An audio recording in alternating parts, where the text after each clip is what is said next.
Whether you're a skeptic or a believer, join me, Rob McConnell, as together we'll investigate the world of the paranormal and the science of parapsychology here on the X-Zone Radio TV show on XZBN and the X-Zone TV channel on Simul TV. Since 1990, the X-Zone Radio TV show has been the place where people dare to believe and dare to be heard. Together, we'll investigate UFOs, aliens, ghosts, Bigfoot, psychic phenomenon, lake monsters, conspiracy theories, government cover-ups, the truth embargo, alien abductions, ESP, haunted locations from around the world, and so much more.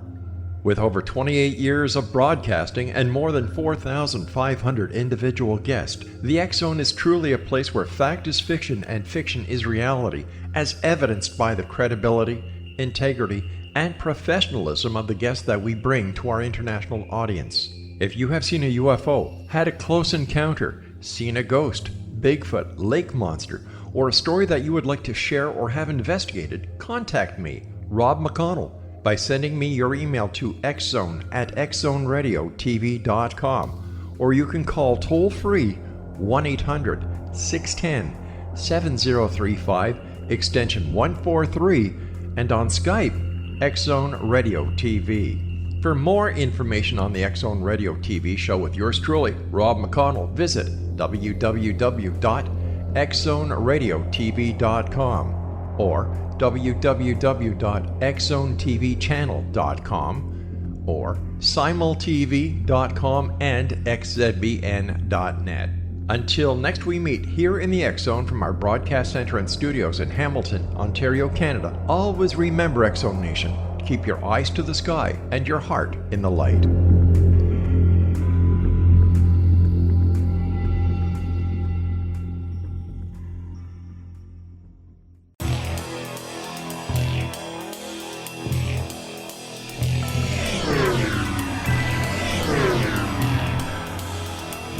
This is A Different Perspective with Kevin Randle. A retired U.S. Lieutenant Colonel, Kevin Randle has been studying UFOs for nearly 50 years. Kevin has investigated some of the most famous UFO cases in the world and has been consulted for dozens of documentaries about UFOs. Considered one of the leading experts into the Roswell UFO crash of 1947, Kevin has written more than 25 books about UFOs, including the recently published Roswell in the 21st Century. Now, here is the host of A Different Perspective, Kevin Randle.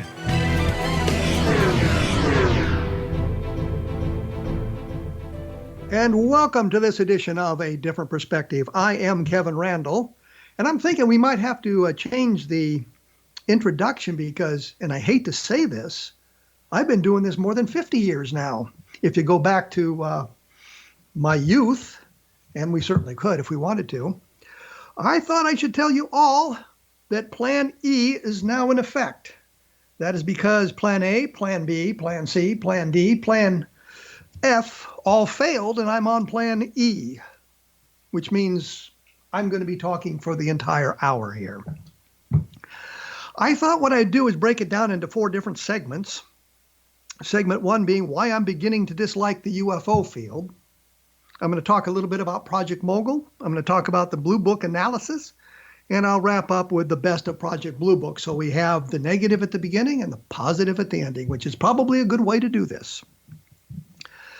So the reason I have begun to dislike the UFO field is because to get ahead in the UFO field, you must embrace everything.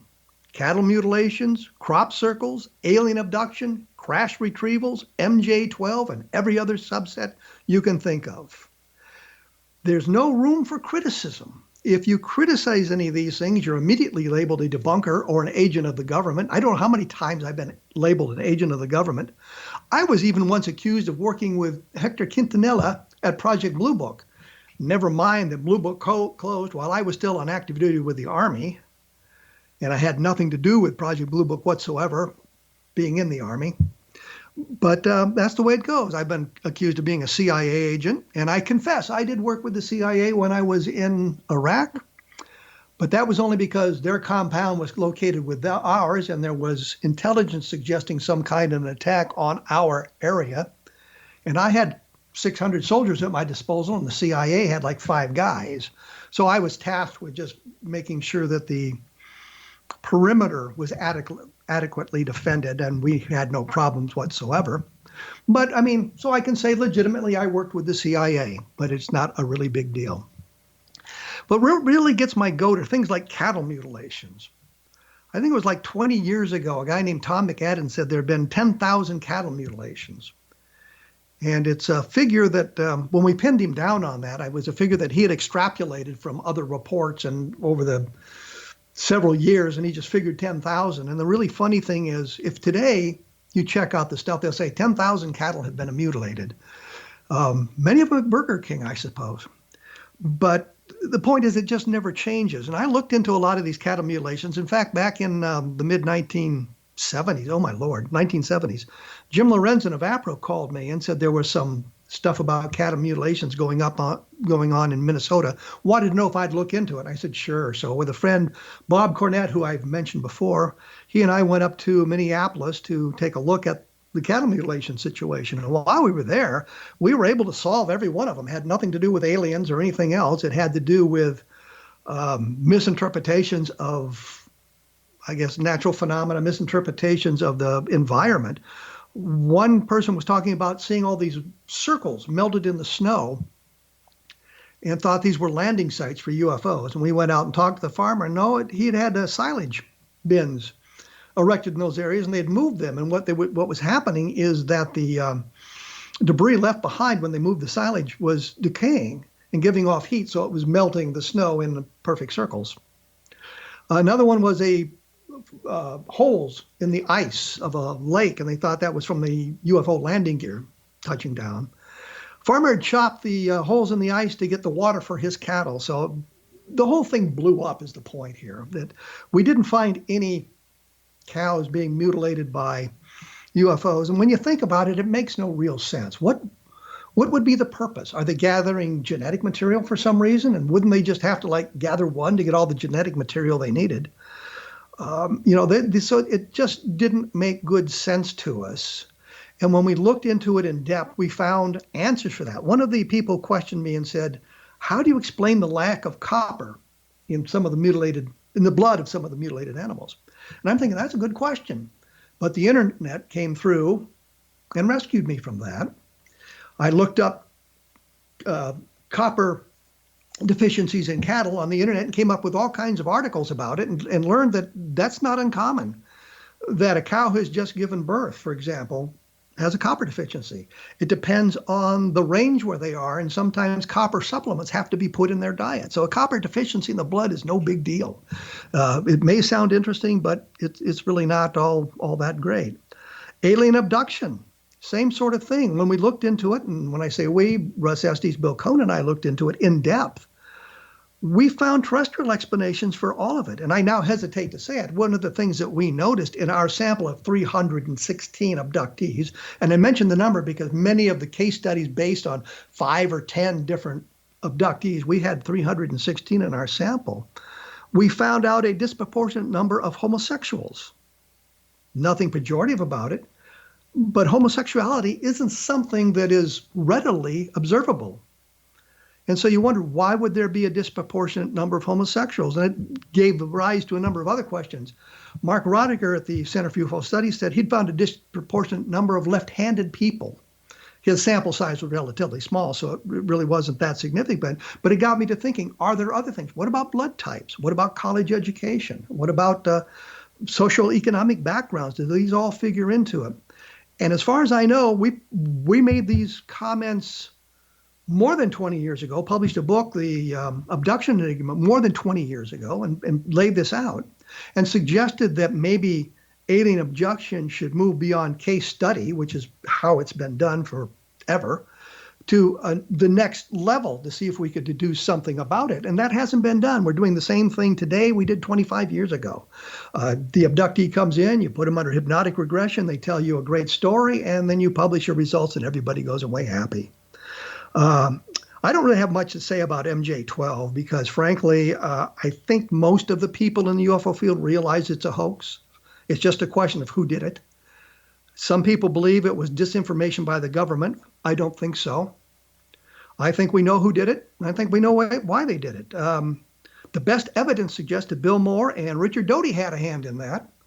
And the physical evidence from the documents themselves suggest that. And I know of very few people that are still acceptive of NJ-12. And I think that's something that we need to look at. But it really boils down to sort of a lack of evidence, or no standard of evidence. You tell the wildest story, and if it's something I want to believe and it fits into my belief structure, by God, I'm on board. I believe what you're telling me. You must be believed. I mean, one of the most ridiculous things I've ever heard is this guy who claimed that he had fallen asleep in his bed as a teenager, was abducted, spent 20 years in some kind of military organization fighting the aliens on Mars, was returned home to his bed 15 minutes after he'd been abducted. So he had this 20 years of experience fighting on Mars and was put back into his bed. So there was absolutely no evidence of anything happening, and yet people believe him. I do not know why. And that kind of leads into the fakers aspect. And these are people who claim to have great military rank or great military exploits, but there's no record to support that. I think of Robert Willingham, for example, told the story of a crashed flying saucer near Del Rio, Texas. The original story was it happened in 1948, and he was an Air Force fighter pilot. And he had been alerted to this and chased it down with two other jets, and there were 3 UFOs involved in this. They landed at Dyess Air Force Base, climbed into a private plane, and he flew down there and was able to get close enough to see sort of this thing. But when you look at his record, you find out that Robert Willingham had spent 13 months in the military. He joined the Army in December of 1945. So technically he was a veteran of World War II, because the war wasn't officially declared over until 1946. So anybody who served prior to that was a veteran of World War II. No evidence he went to the flight schools. No documentation to support this. He got out of the military as an E4, but he was in the Civil Air Patrol. Civil Air Patrol is a civilian auxiliary of the Air Force. They participate in search and rescue missions and do a bang-up job on that, and it's really important that they do that because it saves the taxpayers a lot of money. But it has no real official, well, it's an official organization, but it's not part of the military organization. So you don't get retirement points in that like that for it. He apparently made lieutenant colonel in the Civil Air Patrol and was kind of suggesting that was his rank in the Air Force and that he had been a fighter pilot. I'm going to carry on with this in a minute here because it's I want to do some more on Willingham because there's some important points to be made here, and then we'll get into some of the other aspects. We're going to have to take a quick break here because I'm flat out running out of time. I will put up some information about all of this sort of stuff on my blog at www.kevinrandle.blogspot.com. And the latest book is Encounter in the Desert, which is about the Lonnie Zamora site, and we'll talk a little bit about that later in the program, and that sort of thing. So we will come back in just a moment, so stick around.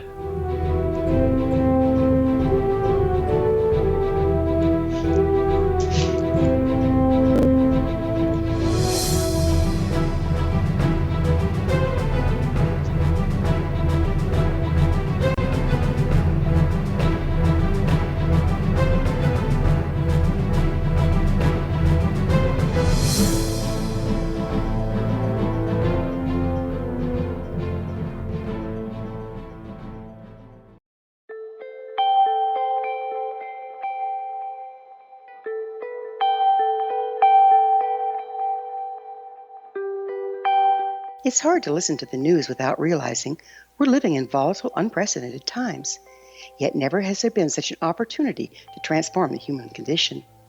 As old structures fail, where can we find the guidance to co-create a better way? Find Your Path Home is an ever-evolving, leading-edge information, education, and healing resource center designed to support and guide you on your path to unity and enlightenment. Based on sound principles employed by shaman worldwide, we provide techniques that can support you through the current transitions, offering online shamanic classes, international long-distance shamanic healing sessions, complimentary Mission Evolution radio episodes and Stairway to Heaven TV vignettes, seminars, retreats, and much more. All of this can be found on findyourpathhome.com. So I was watching the X Zone TV channel last night when I was abducted by aliens, and they kept repeating to me over and over again, simultv.com, simultv.com. What's simultv.com? That's what I asked them. They had it written on the side of their UFO. How do you spell that? UFO. No, I mean simultv.com. simultv.com. simultv.com. Right. simultv.com. Interesting that you were abducted by aliens in a simultv.com UFO last night. Oh, yeah? Yeah. Now that you mention it, I remember now last night I was awakened from a deep sleep. My great-grandmother was standing there. She said she'd come from the hereafter to tell me about simultv.com. She even spelled it out for me. simultv.com, sonny boy. simultv.com. simultv.com, sonny boy. Wow. Yeah. Guys, you'll never guess what my psychic guru just told me. simultv.com. Exactly. Are you guys psychic too? Of course. We all know about simultv.com. When we broke away, I was talking about simultv.com. Robert Willingham as one of the fakers, and I wanted to go into something more about this. He claimed to be a fighter pilot and claimed to have retired as a colonel in the Air Force. One of the things that I noticed as a former military pilot myself, once you go through a military flight school, when you go to get an FAA license, we military pilots don't need FAA license because we're flying military aircraft and that sort of thing. But one of the things they do is they say, you know, if you go to the FAA, you take a short test on the regulations and you can get a commercial pilot's license, which I think the majority of us do. There's no reason not to. I bring this up because when I was doing the research into Robert Willingham, I discovered he had a private pilot's license. And I'm thinking if he was a rated military aviator, there's absolutely no reason for him to have only a private pilot's license. I mean, I took the test after I got out of the Army. I could have done it when we got out of flight school. If we'd stayed an extra day in Alabama, we could have gone to a school and taken the test. But we were all ready to go home, so that's what we did. But after I got out of the Army, not long after I got out of the Army, I went and took the test of the FAA, at 50-question test on the regulations. There was some guy taking his private pilot's test while I was there in the same room, and he had maps spread out and all kinds of things. He had to plot courses and do all of these things. All I had to do was prove that I understood the regulations.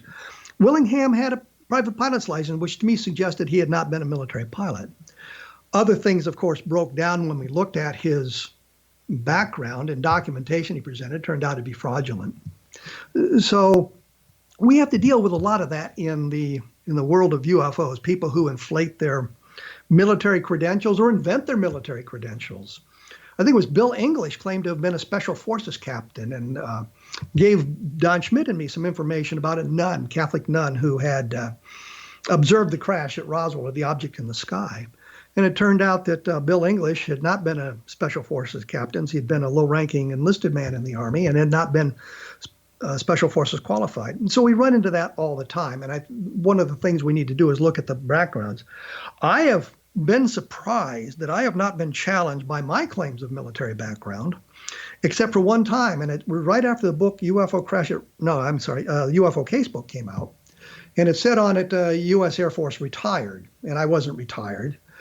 And somebody had done an article about it. They were going to publish, and they sent me a copy of it before they did and said, "You're too young to be retired." And I thought, well, this guy has missed the boat on two points. Number one, had I been in the military and been injured in some fashion, I could have been medically retired at any age. And the second thing was, at the time that was done, I was 38. I joined the Army in 1918, and when I was 18 years old. So I could have been retired. I wasn't. And I told him it was a mistake made by the publisher, who thought when I put down USAFR for U.S. Air Force Reserve, he thought the R meant retired, thought the R meant retired, not reserve. So these sort of things happen, and they're easily to correct. But nobody challenged me on that ever. I think Stan Friedman once wanted to know if I had ever served on active duty as an intelligence officer. And the question he wanted to ask is if I'd ever served on extended active duty as intelligence officer. And of course, the answer is yes. But that kind of leads us into Project Mogul. And you'll see how this transitions in a moment. I was searching for something else on balloons in 1947, that sort of thing. And I saw the entry in Wikipedia about Project Mogul and thought, this is really horrifying, because it makes all the mistakes that you lead forward, that Project Mogul was highly classified, and the guys in New Mexico didn't know the name of the project. And it also leads to something else, and it's something that I don't understand. We look at documentation, and we understand the importance of it. So when we talk about Roswell, the skeptical community say, well, we have this document written by Nathan Twining back in 1947. And in that document, it says lack of crash recovered debris. Well, had Roswell taken place, they would have had crash recovered debris. And the skeptics say, see, this proves there was no crash at Roswell. I can argue against that point because what they were referring to was a specific set of incidents that had been investigated by the military at the time, and Roswell wasn't among those. So they were referring to that specific group of information. The point is, they hold up the document and say, this proves it. Yet when it goes the other way, they're not quite so clear. And what I'm talking about is Dr. Albert Crary, who was the leader of the New York University Balloon Project in New Mexico, which was part of the Mogul operation. But Mogul's purpose was classified, but what they were doing in New Mexico was not. And so when you say Mogul was highly classified, well, that's true, but what they were doing in Mexico was not. And I know this because pictures of Mogul operations appeared in the Alamogordo News and other newspapers around the country on July 10th. And I know this was Project Mogul because Charles Moore, who was part of that team there in New Mexico, told me, and he said one of the pictures on the front page of the Alamogordo News had a stepladder, and he says, yeah, I bought that ladder with Petty's cash.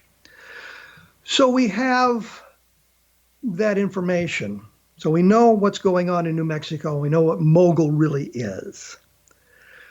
They say that the debris found on the Brazil Ranch, the Foster Ranch, was from flight number 4, launched on June 4th, 1947. Dr. Crary kept field notes and had a final written diary that he kept. And what he did was say for the June 4th entry, no flight today. Later, they flew a cluster of balloons with a sonobuoy, a microphone on it. So here we have documentation that flight number 4 never flew. The regulations under which they operated said they could not fly the Mogul arrays, the university constant level balloon arrays, in the dark or in cloudy weather because these arrays were, the first of them were 600 feet long. By the time they got to New Mexico, they were only 400 feet. But it was a huge, long array of balloons and stuff tethered together, and it could be a hazard for aerial navigation. So there were rules under which they operated. One was not in the hours of darkness, and one was not if the weather was cloudy. So on June 4th, the entry in Crary's diary says no flight today because of cloudy weather. Charles Moore, who I mentioned earlier, was there, has suggested, well, we launched the flight at 2:30, I think 2:30 in the morning. No, you didn't. The rules didn't allow that. And I don't think you would have gone to New Mexico and immediately violated the rules to get an array up. The diary is quite clear, but the skeptics won't accept it. There's other documentation. We know what a cluster of balloons looks like because that's outlined in the documentation. It's all in the Air Force report, by the way, about Roswell, that big, thick thing they did. All this information is there. But the skeptics refused to accept that documentation. The only explanation that they have for the Roswell crash is Project Mogul. Everything else has apparently been eliminated. Aircraft accidents, experimental rockets from White Sands, all that stuff has been eliminated. So they were stuck with Project Mogul. And we know that Project Mogul can't be the answer, yet they won't accept it, which I find extremely weird when they hold up other documentation as being so important. And I don't understand why they would reject that documentation. And the other thing is, and I hesitate to say it because the man died a number of years ago, but Charles Moore was not exactly correct when he suggested that they launched a balloon in the dark and it came within 17 miles of the Brazil Ranch. Well, 17 miles didn't put it on the Brazil Ranch. There was nothing in the a mogul array that was classified. So there was no reason for the Herculean effort to collect everything. And in fact, if you look at the documentation in the New York University balloon projects, you find out that some of the balloons were never recovered. They left them in the field. They were so unimportant. So you have to wonder about that. Then you have to wonder how Jesse Marcel could be fooled by what in essence is weather balloons. And that's really what they were. A lot of weather balloons strung together. And you might think that Mac Brazel would be fooled because he's a rancher, but he said in a newspaper article that I think was published in July 9th, Roswell Daily Record, that he'd found weather balloons on 2 other occasions, and this was nothing like those, but had it been mogul, it had been exactly like that. So we have all of that working to suggest that Project Mogul is not the proper answer, but there are those who just embrace it. The one thing I should make clear, however, the fact that we have no terrestrial explanation at the moment for what fell on the Brazel Ranch, the Foster Ranch, doesn't mean there isn't one. It just means we haven't found it. And it doesn't mean we get immediately to the extraterrestrial. I myself look at some of the interviews I've conducted. Edwin Easley comes to mind. He was the provost marshal, the top cop who told me that basically, I asked him, are we following the right path? And he said, what do you mean? And I said, well, we think it was extraterrestrial. And he said, well, let me put it this way. It's not the wrong path. So we have some testimony that suggests that. And Easley had no reason to say that if it wasn't true. Unlike some of the people who wanted to embrace the Roswell crash and get their 15 minutes in fame, Easley wasn't like that. So we have some testimony that suggests otherwise. I guess the real point here is we have to take a look at the documentation. We have to look at the provenance of the documentation, which is one of the problems with MJ12. We have to look at the source and if that person would have been in a position to know what was going on, as opposed to somebody at a lower level who may not have heard something about that or was not in a position to know about it. Anyway, I'm going to take another break here because, frankly, I need a drink. But when we come back, I'm going to talk a little bit about Blue Book, Project Blue Book, and what they did and how they operated. My website, my blog is www.kevinrandle.blogspot.com. And if you get a chance, take a look at xzbn.net, which is the X Zone Broadcast Network, for some of the other fine programs. We will be back right after this.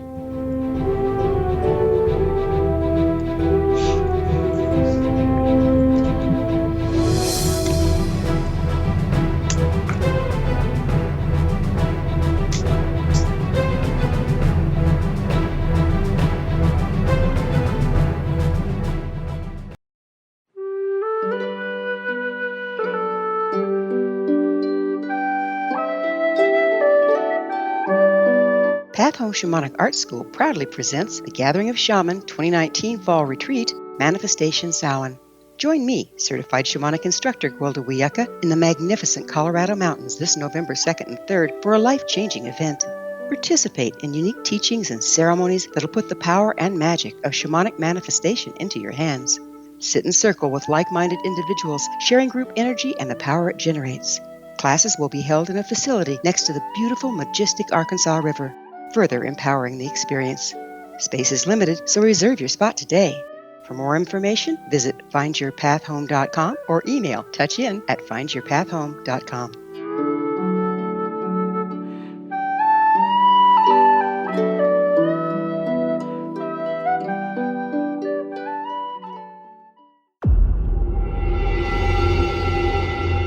Whether you're a skeptic or a believer, join me, Rob McConnell, as together we'll investigate the world of the paranormal and the science of parapsychology here on the X Zone Radio TV show on XZBN and the X Zone TV channel on Simul TV.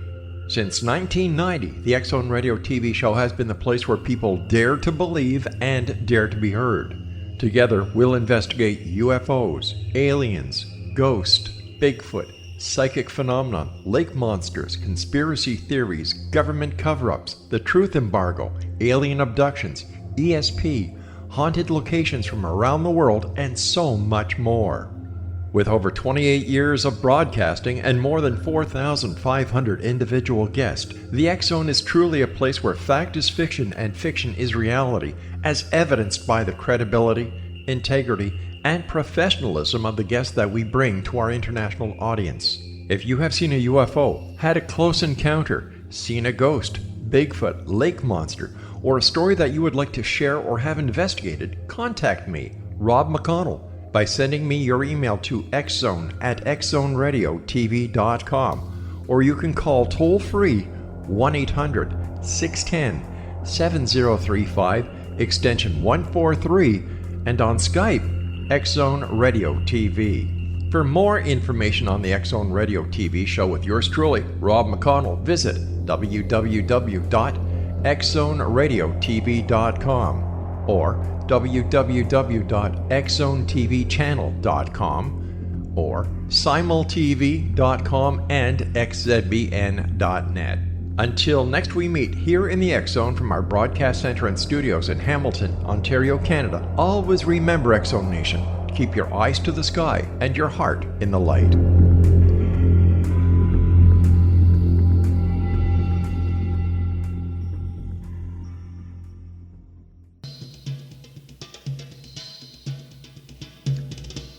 I have been doing somewhat of a reflection of the UFO field, some of my impressions of it, I guess.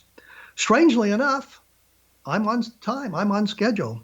I didn't do as much with the fakers as I wanted to do, but I've done stuff on the blog, and you can take a look at that there and see what I've said about some of those people. In this segment, I thought I'd talk a little bit about Project Blue Book, which was the official study of UFOs conducted by the Air Force for some 22 years. Blue Book, or Project Sign, it was known when it began. The official name was Project Sign. The public name was Project Saucer for some bizarre reason. But it began in a panic in the summer of 1947 when the UFOs, the flying saucers, sort of burst on the scene with Kenneth Arnold sighting on June 24th. The military didn't know what it was, didn't know what was going on, wondered if it was something that the Soviets had developed using their German scientists. Certainly wasn't anything that we'd developed using our German scientists. Wondered if it might suggest something else was going on. So there was a near panic in the Pentagon, at least according to what Ed Ruppelt would say in his book, the report on unidentified flying objects, which he wrote in 1956. But it ended with a whimper. Project Sign evolved into Project Grudge. My understanding was the name had been compromised, so they changed the name, but they announced that Sign was over. They had finished the investigation. Here's our final report. All they did was change the name to Grudge and continue on. And later they changed the name Project Grudge to Project Blue Book, and I don't know why they did that, but they did announce that Project Grudge had ended and they were done with UFOs, but they continued with Project Blue Book. As an aside, I will just mention that even after Project Blue Book closed, we learned of a project known as Moondust, which had a UFO component to it, a flying saucer component to it. So they still weren't really out of the business. It was just more hidden, I guess would be the best word. So we had it beginning in a panic, but in 1948, they did what was called an estimate of the situation. And that's an intelligence term when you've got a lot of data and you put it together and you estimate what's going on and decide what's going to do. And they concluded at the end of this that the situation was flying saucers, and the estimate was they were interplanetary. They weren't thinking in terms of interstellar at the time. The chief of staff of the Air Force didn't like it. He said, no, you didn't prove your case. And almost everybody assigned to Project Sign at the time left, except for a couple of the low-key, lowest-ranking members. And anybody in the military knows when the commanding general says, no, I don't like that, you pretty well don't like it either. So they stopped really looking at flying saucers, UFOs. They began treating it as a joke. The idea was put a label on it and move it into a file or discard it or ignore it is what they were doing. So we ended up with a project that for a period of time was virtually dead. Then it was revitalized when Ruppelt came in as the chief of Blue Book. He was replaced by a guy who was extremely anti-UFO, and that's sort of the way it continued from that point. But what we know is that many of the investigations they conducted would have led them to other conclusions had they actually worked at it. And I'll mention some of these a little bit later. But what they would do is they would get involved in arguments with Don Kehoe, who was the chairman of NICAP, which was a civilian organization advocating for congressional hearings on flying saucers. And they would argue about minutia, overlooking the fact nobody's investigating the case. They're busy arguing about who knows the most and who knows what's going on. So they weren't really conducting on-site investigations. Something else that was not really considered is originally was Air Force Regulation 200-2. I think later it became Air Force Regulation 87-17. Both had the same clause in it, however, that if you had a legitimate answer for a sighting, then the local people investigating and whomever it was are authorized to release that information to the press, to the public. If, on the other hand, you didn't know what it was, you were not authorized to make any releases to the public, but you would direct all questions to the Secretary of the Air Force Office of Information for more information. So if they knew what it was, they would tell you. If they didn't know what it was, they would bury it. And that's pretty much what they did. But there was also at least a decade-long effort, and probably longer, decade and a half, to get rid of Project Blue Book. After Ruppelt left and after around 1955 in that era, you see in the administrative files of Project Blue Book all these letters saying, well, we don't like the prestige that the Blue Book has because it's in the Air and Technical Intelligence Center. It should be moved to a different organization like the Office of Information, which would be much less prestigious. We're wasting money on these investigations. Nothing's going to be learned. What can we do? All these things going on. Well, in 1966, there was a series of sightings in Michigan, which were quite interesting, by the way. It's the Great Swamp Gas fiasco. And the congressman for that area of Michigan was Gerald Ford. So he pushed for congressional investigations, which he eventually got. I think it was a one-day affair. But the point was they looked at it. But it also inspired the Air Force to do something else. They began looking for a university who would study the UFO, study the flying saucers. I guess they went to a number of universities before they settled on, or the University of Colorado agreed to do the investigation. Edward Condon, who was a well-respected scientist, agreed to do it, and they gave him $500,000 to investigate UFOs in the late 1960s.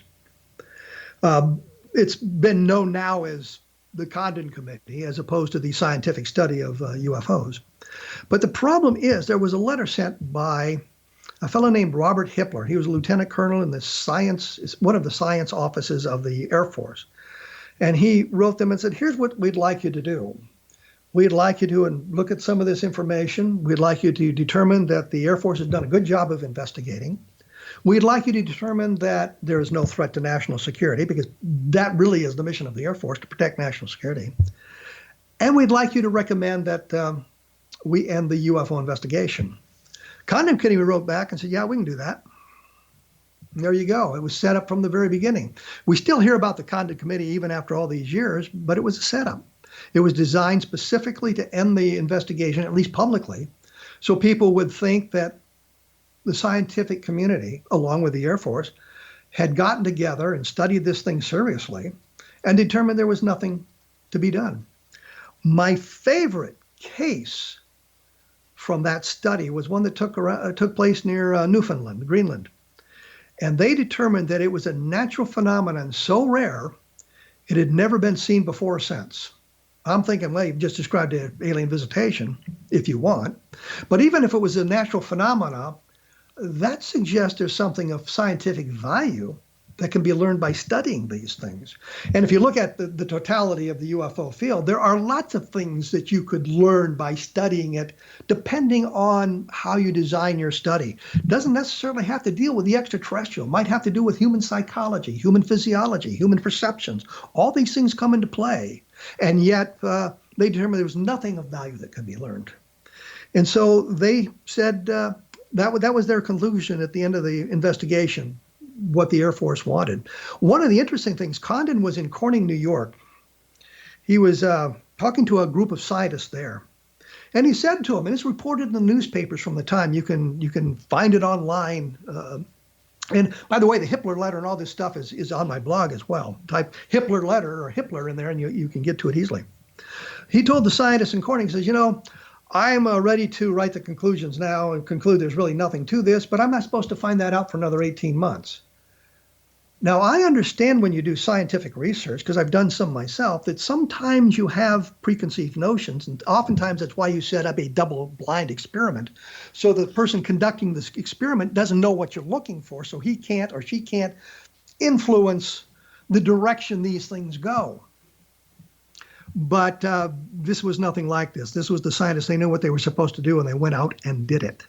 And announced that there was nothing to the flying saucers. They could end the whole thing. And I think they did a fine job of it right up until 1973 when the whole thing blew up in a wave of sightings in October of that year.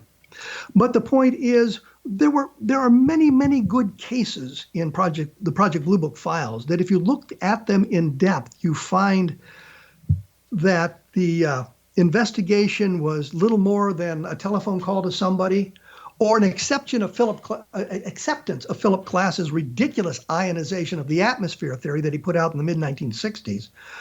The ionization pockets of plasma in the atmosphere would tend to glow.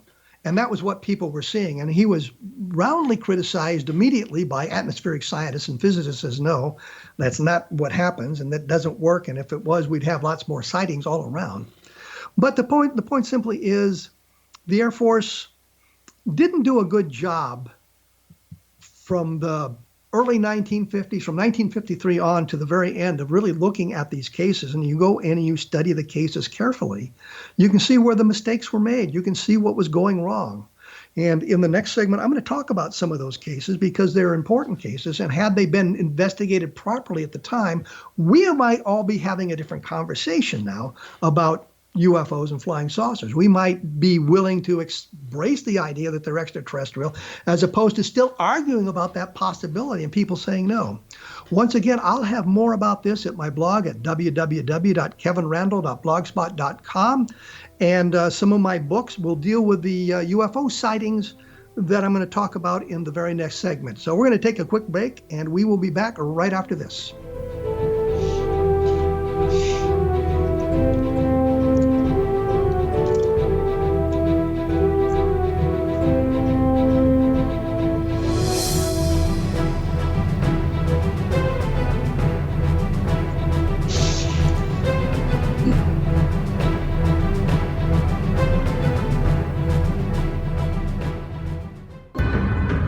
If you are looking for a safe, zero-calorie natural option to the harmful artificial sweeteners on the market today, Just Like Sugar is what you're looking for. Just Like Sugar is a wonderful natural alternative for those health-conscious people who choose a calorie-restricted diet with a great, pure, sweet flavor that tastes just like sugar. Just Like Sugar is a great natural option for people suffering from diabetes and may be useful in restricted diet programs where standard sugars are not allowed and does not cause a laxative effect of some other sweeteners. Just Like Sugar comprises a perfect blend of chicory root fiber, natural calcium, natural vitamin C, and Just Like Sugar's sweetness comes from the natural flavors from the peel of the orange. Just Like Sugar is a natural alternative to harmful artificial sweeteners and will change the way that you believe all natural sweetener products taste. Just Like Sugar is available at your local Whole Foods markets, Wild Oats markets, Henry's, Sun Harvest, and many other fine natural food stores in the U.S., Canada, and worldwide.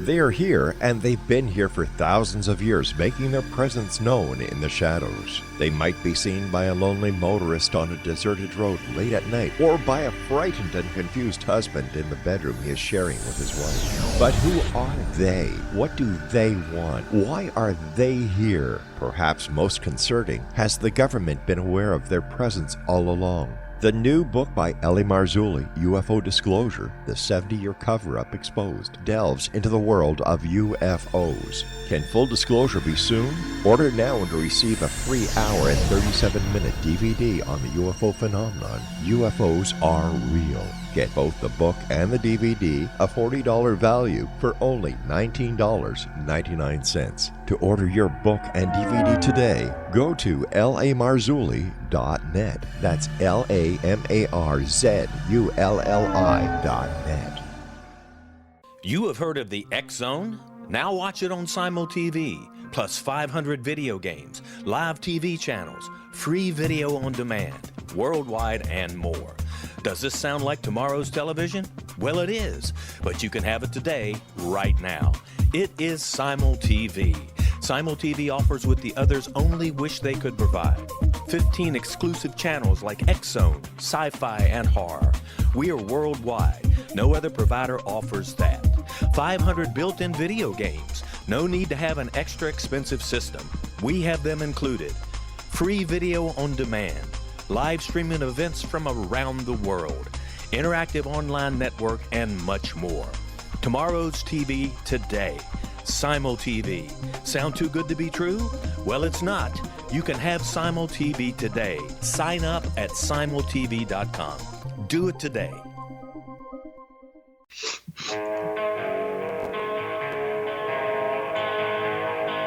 We have reached the final segment of A Different Perspective.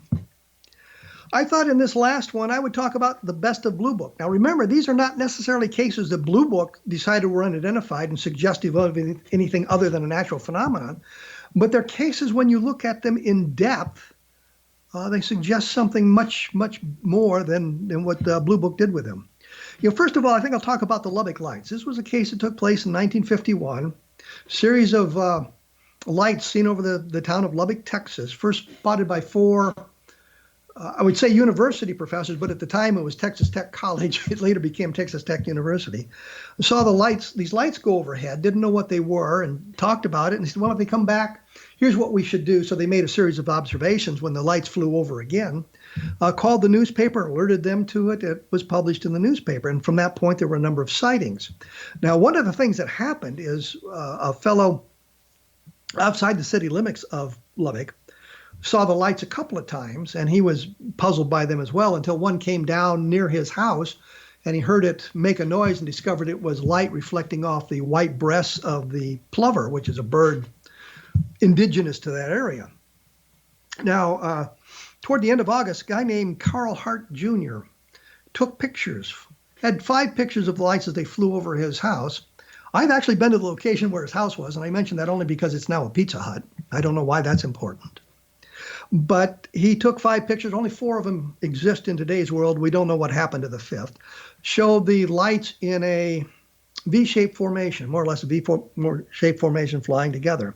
Well, plover rarely are seen in groups larger than 7 and never fly in a V formation, so that was not what he photographed. Attempts to photograph birds by professional photographers, including the photographer for the Avalanche Journal, which is the Lubbock paper, failed. He couldn't do it. So Hart took some pictures which are unidentified. There's really, they haven't been able to explain what they were, and yet the Air Force wrote the whole case off as birds. That's it. That's over. In the mid-1990s, I was in Lubbock to talk to do research on a different case. Well, it was a Roswell case, actually. And I, on a lark, picked up the phone book and looked up Carl Hart, and he was in the phone book. So I called him. It was the right guy. He's now in his 60s at the time I talked to him. We had a nice chat about that. And the one thing you must know about UFO photographs is 99% of them were taken by teenage boys. 99% of those are fake. And usually after years, the fellow who took the pictures admits that it's a hoax. And some of the great UFO pictures of the 60s, for example, are now admitted hoaxes. So I talked to Hart about that, and I got his story, and he told me what he'd seen and how he'd done it and all the trials and tribulations of going through the investigation. And I said, well, what did you photograph? He said, I don't know. Didn't say it was a flying saucer. Didn't cop to it being some kind of a hoax. Said, I don't know. So we have the Lubbock case, and I think if the Air Force had spent Well, the Air Force did investigate it very carefully, but they decided it was birds, and I think that was after Ruppelt left Blue Book, and they were looking for explanations of anything. And so it's labeled birds, but there really is no explanation for it. And a more legitimate investigation or explanation would be that it's unidentified. Doesn't mean it's alien, doesn't mean it's extraterrestrial, just means we cannot explain these sightings. I've mentioned these before, the Levelland, Texas sightings, and I alluded to them earlier. A series of sightings in Levelland, Texas on November 2nd into the November 3rd, 1957. People from several locations around Levelland, which is 15 minutes west of Lubbock, I think, 15, 20 minutes west of Lubbock, called the police, called the sheriff's department, didn't have an explanation for it, were frightened by it. Object coming down close to the ground. A couple of cases said it was landed, stalled their car engines, dimmed the headlights, filled the radios with static and that sort of thing. But witnesses in 13 separate locations around the Levelland area, around the Lubbock area, reported these things. And that was who reported them. That doesn't include the sheriff, his deputies, a couple police officers, and a fire marshal. And the Air Force file will tell you that they didn't get close to the object. They just saw a red streak in the distance. But family members and people who knew the sheriff said, no, they got much closer. And that he reported an object, not a streak of light, but an object. I have found newspaper clippings from that time, before the Air Force asked him not to talk about it, that the sheriff is reported as saying that the object was oval shaped and he got fairly close to it. So there is contemporary documentation that he saw more than was reported by the Air Force. The point is, the Air Force got into an argument with Don Kehoe. Kehoe said there were 9 witnesses. The Air Force said there were only 3. And if the Air Force didn't interview anybody, the witness didn't exist. Both of them were wrong. If you look at the evidence, and some of it drawn out of the Project Blue Book files, there were witnesses at 13 separate locations. Now, if we weren't so busy arguing about the minutiae of the case, how many witnesses were they? What did they see? Was it landed? Was it a streak of light in the distance?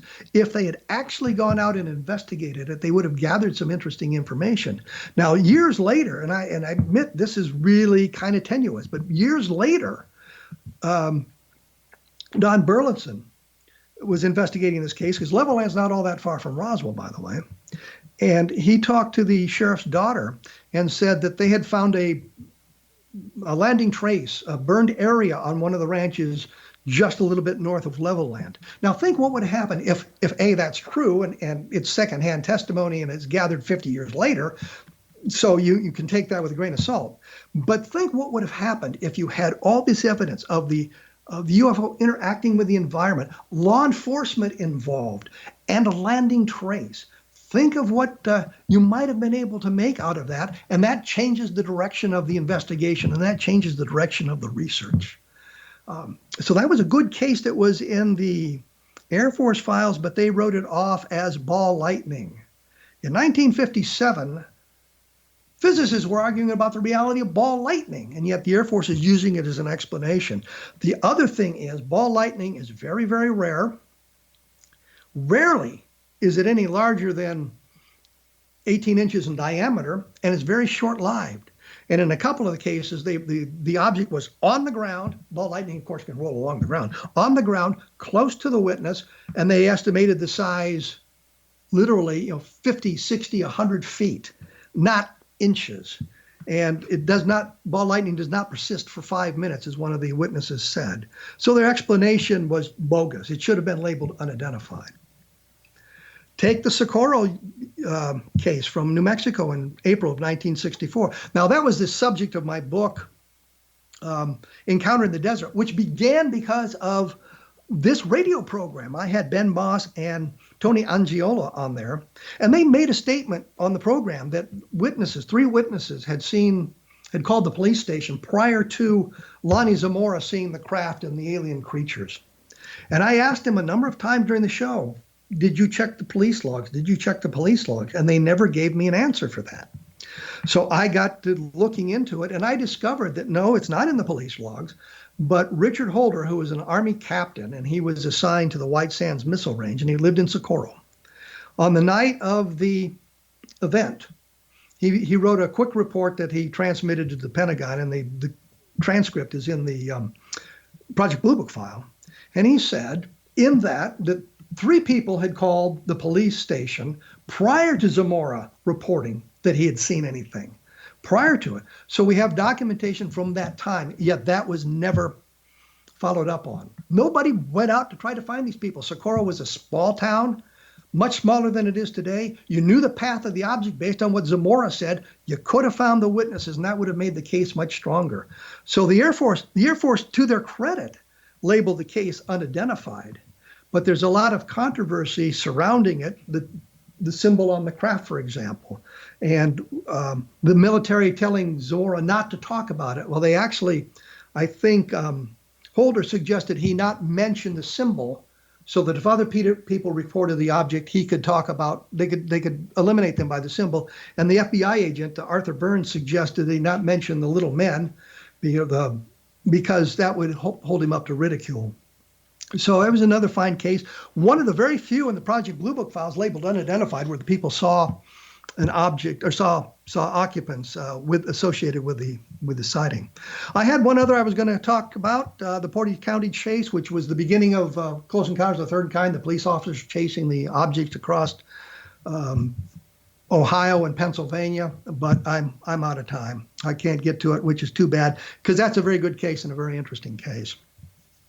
So we looked at a number of things today, talking about why I dislike the UFO field, or beginning to dislike the UFO. We talked about Project Mogul, we've talked about Project Blue Book, and we've talked about some interesting cases that deserved better than they got by the Air Force and the civilian investigators who looked into them. And as I say, I've done books about this. You look at my blog at www.kevinrandle.blogspot.com, and I've explored many of these things on the blog as well. So, that's all well and good. Now, in the coming weeks, we'll be doing more, well, not of this, but more programs. Next week, I hope to have Mike Rogers on. He will be talking about the Travis Walton case. He was one of the people with Walton when he was abducted. We'll get his perspective on that and talk about another sighting he had during the Phoenix Lights of 1997. And in the weeks to come, I hope to have Travis Walton on the program and some other people who have some interesting takes on the UFO field. So we will be doing all that. If you have questions, append them to, or just send them to me on my blog, and I will read them on the air if we get a chance to do that. So next week, Mike Rogers.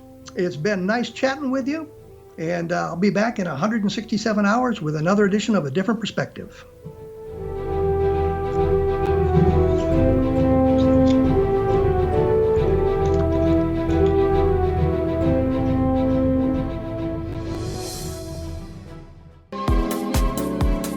How would your life change if you could develop the business and personal skills that you need in order to make more money? Do you want to learn how to achieve your big life goals faster?